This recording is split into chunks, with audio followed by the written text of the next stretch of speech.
Hola, hola. Gracias a todos. Imagine, you are a young boy living in his father's shadow. You watch as he rises to power and you revere him all your life. When death takes him too soon, you vow to follow in his footsteps. After all, wouldn't having power feel amazing? I thought so too. I was that little boy. And now that I'm back from the dead, I'm here to tell you that power isn't worth it. My name is José Antonio Primo de Rivera y Sainz de Heredia, primer duque de Primo de Rivera y Marqués de Estella. I was alive from April 24th, 1903 to November 20th, 1936. And the most important part of my life, the conflict in Spain, taught me that trying to be powerful never ends well. As a child, I watched my father gradually grow into political power as I grew in my knowledge of English and French. He became dictator of Spain while I was in university, studying law. Soon after, I did a year of military service and then began working as a lawyer, starting in 1925. I loved my job, but when my father was forced into resignation and then exiled and then died, I couldn't think of any way to honor him other than becoming a politician myself. From that moment, my life began going downhill. I started out successful with the founding of my Falange Española party in 1933 and then my election to the Cortes that same year. I felt called to politics. It was my sole duty to save Spain from Marxism. However, this honeymoon into politics was made much less sweet by the left's reaction to the Falange party. They feared that a fascist movement like ours would crush them, just like what had happened in Italy and Germany. Around the time of the 1933 elections, both the left and the right began to use violence against each other. When I first became a politician, I naively thought that I could be successful without more violence than was absolutely necessary. I soon realized that I couldn't have been more wrong. Assassinations were carried out by and against us. We lost important figures like Matías Montero and Juan Cuellar. My movement to save Spain had taken more lives than I could ever had imagined, even my own. In my quest for power, I went from a respected lawyer to a dead prisoner with the deaths of others on my conscience. Trying to be powerful never ends well. While I idolized my father and his accomplishments, his thirst for power didn't end well either. As Captain General of Catalonia, my father, Miguel Primo de Rivera, took advantage of the Spanish elite's want for suppression of the working class in order to catapult himself into a position of political power. I always admired his drive and ambition, but this meant that he had to act according to the desires of the aristocracy instead of the working class. He did everything right.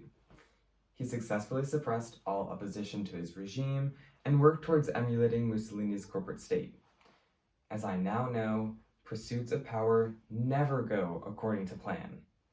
He quickly lost the support of the king and the army, who were angry at some of his military reforms and the lack of success of the Unión Patriótica at garnering public support for the dictatorship.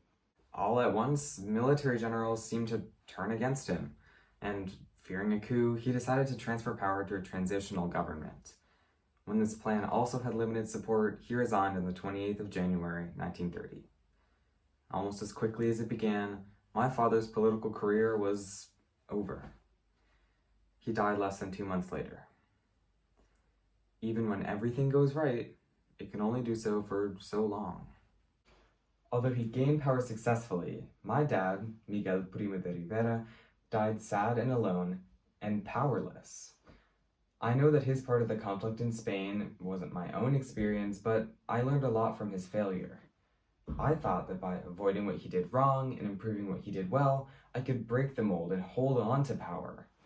However, my own foray into politics merely illustrated the trend that exists in all quests for power. They end badly. One of the issues that I discovered after dying is that other people who also want power will take what they want from you and leave. In 1934, Francisco Franco commanded the Falange Española with the Juntas de Ofensiva Nacional Sindicalista and Carlist parties to form the Falange Española Tradicionalista y de las Juntas de Ofensiva Nacional Sindicalística, or the FE de las JONS. Although I was elected Jefe Nacional, Franco stole my hard work in developing the 27 points that guided the ideology of the Falange. He also used my numerous articles and publications, such as Fe, Arriba, and my Obras Completas, to guide his politics. On top of all of that, Franco didn't even like me when I was alive. He saw me as a competitor rather than an ally, so we never really got along. However, that didn't stop him from using my death as propaganda for the Fe de las JONS.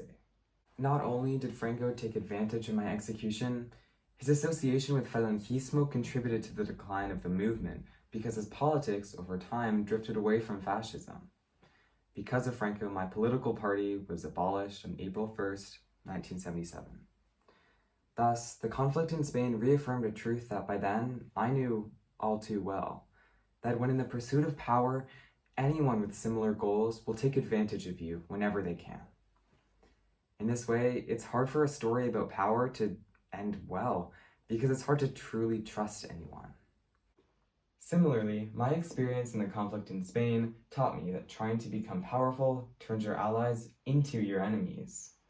When I first founded the Falange Española, it was made up of a few thousand dedicated members who truly cared for our vision of a new Spain. Together, we denounced the Republican Constitution and government, as well as capitalism, Marxism, and clericalism. We fought for a strong, national syndicalist state and government with more imperialist expansion. However, around the beginning of the Civil War, our ranks became flooded with opportunists who, rather than truly caring about our movement, simply wanted to avoid persecution. Additionally, the merging of our party with others created more division within the Falange because it meant that not all members share the same vision. The party, which had previously been my safe haven of allies, had turned into one of too many differing opinions. For example, many leftists joined our party, and while I champion the rights of the lower classes, my version of Falangismo ends class struggle through a national syndicalist structure led by one political party, and not through a leftist or Marxist revolution. The more powerful the Falange party became, the more it contradicted what it started out as.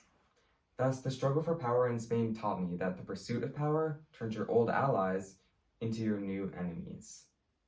Now that I've died like my father, I realize how important his life and its lessons could really be. If I had recognized the futility of pursuing power from observing his life, I wouldn't have had to experience it myself. So my goal today was to be that person for you. If my life experiences dissuade any one of you from pursuing that elusive dream of political power, then I will have done my job. Thank you. Gracias.